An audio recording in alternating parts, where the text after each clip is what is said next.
So, who's really behind this massive AI revolution we're all talking about? Is it the average person out there asking for factories to be automated? Not really. The real driving force is something else. And in this explainer, we're going to dig into two completely different blueprints for our AI future. One is all about profit, and the other is driven by a much more human centric goal. Let's get right into it. And there it is, a pretty huge statement from one of the key figures at the heart of all this. It's a vision that's, both incredibly exciting and, let's be honest, a little bit terrifying. And it perfectly sets the stage for the main story we always hear about AI, a story being shaped by some of the most powerful people on the planet.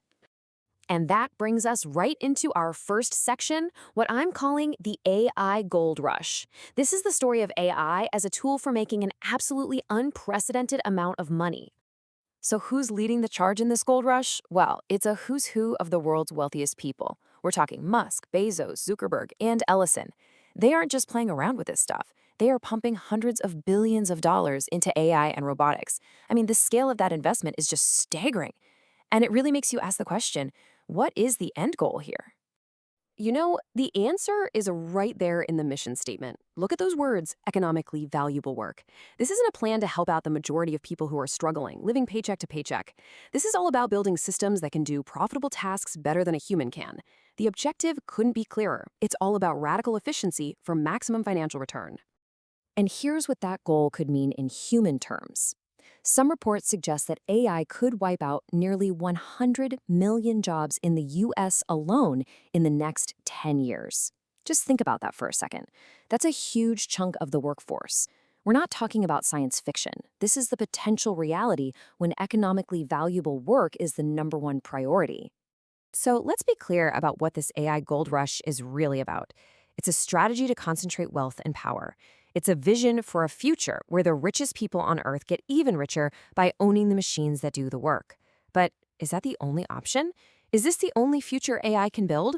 Okay, I want you to hold that thought about profit-driven AI. Because while that whole gold rush is happening, a totally different kind of global crisis is quietly getting worse. And it's a crisis that this kind of AI isn't designed to solve. We are apparently heading towards a post-antibiotic era, a future where everyday infections could become deadly because of something called antimicrobial resistance, or AMR. And this brings us to a whole other story running in parallel. This is healthcare's silent crisis, a problem that AI built for profit isn't even looking at. Just look at these numbers. They are absolutely chilling. The threat from these drug-resistant superbugs is growing at a terrifying rate. We're already seeing more than 1 million deaths a year. But by 2050, that number could explode to 10 million deaths annually. That is more people than currently die from cancer every year worldwide. And it's not just a devastating human cost. The hit to the global economy is predicted to be around $100 trillion by 2050 if we don't get a handle on AMR. So this isn't some small niche issue. It is a massive threat to our health and our entire global economy. So you've got these two huge global shifts happening at once, one in technology and one in public health. And this is where a completely different kind of pioneer steps in with a radically different idea. Meet Dr. Kadiyali Servansa. He's a physician who has spent his entire life fighting for patient-centered care. For him, it has never been about profit. It's always been about restoring the human connection in medicine. He saw this AMR crisis coming from a mile away and realized that technology, if you use it differently, could be a huge part of the solution. And this slide really breaks it down perfectly. You have two totally different paths for AI. On one side, you have the big tech approach: replace human labor, drive profit, and create dependency on their systems. On the other side, you have an AI built to empower human decisions, to drive health equity, and to help people become more autonomous. It's the same base technology, but used to build two completely different worlds. So, what does this vision actually look like in the real world? Well, this is where we see AI become something totally different.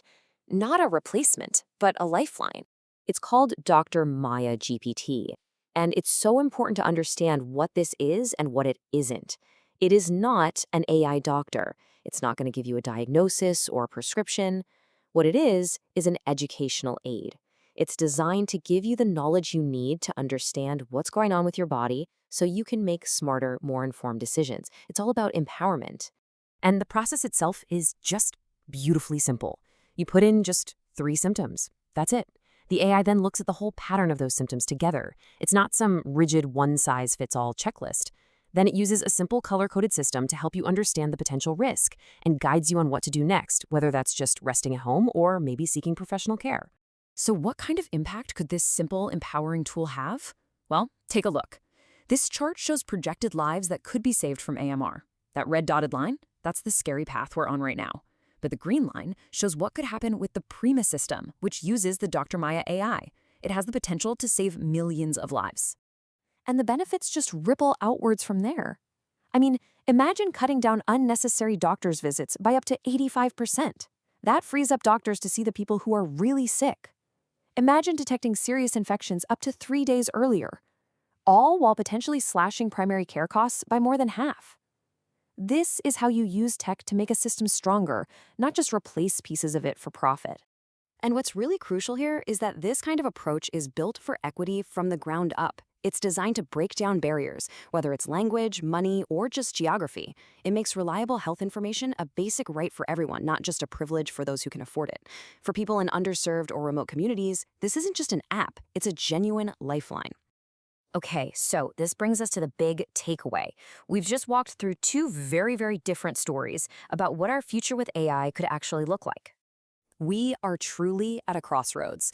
One path uses AI to automate jobs and concentrate wealth in the hands of a few. The other path uses AI to democratize knowledge and empower billions of people. The technology itself is just a tool. The choice of what kind of world we build with that tool, that's completely up to us. The fact is, AI is going to build our future. That train has already left the station. But as we've seen, there isn't just one single blueprint. Right now, those blueprints are being drawn by billionaires looking for exponential profit and by doctors looking to solve humanity's biggest health challenges. Innovations like Dr. Maya GPT prove that a more humane path is absolutely possible. So the question we're all left with is this: which blueprint are we going to choose?